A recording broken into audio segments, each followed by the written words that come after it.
Вие сте председател на Совет. Според деловникот, во оној момент кога некој член на Советот излезе надвор од точката која е на дневен ред. Момент само. Јас точно знам како стои, меѓутоа очигледно дека не се тера натаму работата.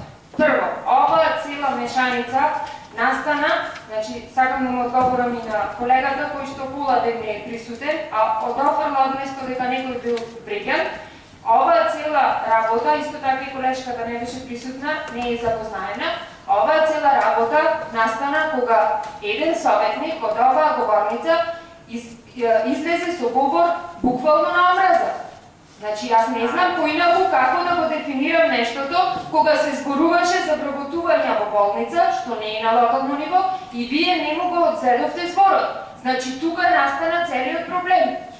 Затоа ќе ве молам, уште еднаш, доколку некој започне да зборува за болницата, или за РЕК, или за не знам ти што, или за приватни работи. Вие сте тие кои на некој селективно го одземате зборот, а на некој не. Значи сметам дека проблемот вие сте самите свесни кога настана. Значи затоа има и вакви бурни реакции. Ќе ве молам наредно да ги прекинувате во истиот момент кога ќе се излези надвор од темата. Ама сите. Ви благодарам. Треба да ви правам анализа на секој